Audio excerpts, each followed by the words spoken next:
You're watching Color 10 News at 10 in high definition.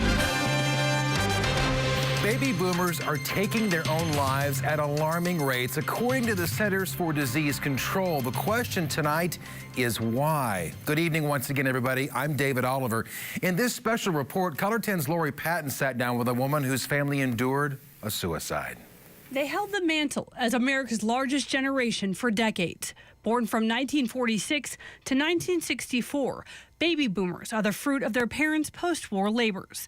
They're known for hard work as civil rights advocates, enduring Vietnam and witnessing a presidential resignation. But now they have a more dubious distinction. According to the Centers for Disease Control, they are a generation increasingly likely to take their own lives. The report says in 2010, more than 38,000 people took their own lives, thousands more than died in car accidents.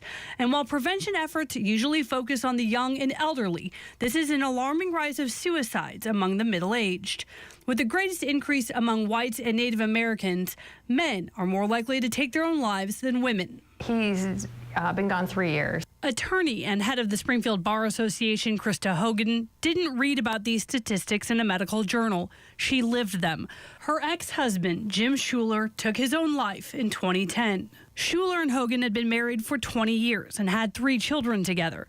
Schuler had a lifelong battle with bipolar disorder with high highs and depressive lows marked by volatility. And I know that the person who was most affected by that was him. I think that ultimately is what resulted in his death. At the same time, Hogan's husband, Ted, had terminal cancer. What's more, the men were friends. Hogan said she was dealing with 2 men, one trying desperately to live, the other trying desperately to die.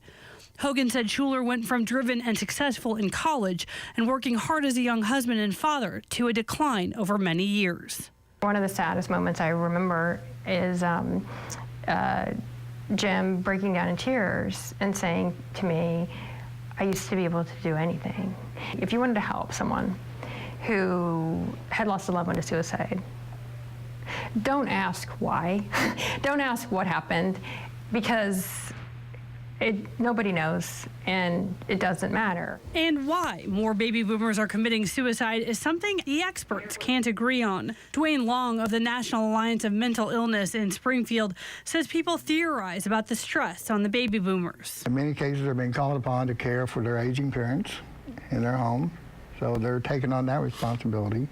Plus, kids are staying, their children are coming back and living with them. Hogan says people like her ex-husband had death ideations for a long time. I think the energy needs to be put into addressing mental illness like we do other diseases. There needs to be treatment. There needs to be medications and protocols. Hogan says maybe the baby boomers will be the last generation to forgo treatment and therapy and work instead in favor of better mental health. The sooner we can remove this veil of stigma and secrecy and address the underlying illness, the better.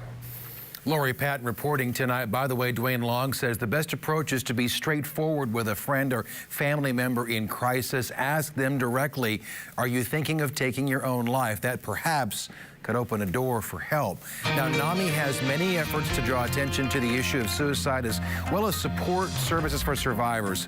We will include their website on this story at ozarksfirst.com. If you are in a true crisis, however, you should call the Burrell Behavioral Health 24-hour crisis prevention hotline. Here's the number, 800-494-7355. There is also a National Suicide Prevention Lifeline. Here's that number, 800-273-8255. Both numbers are toll-free.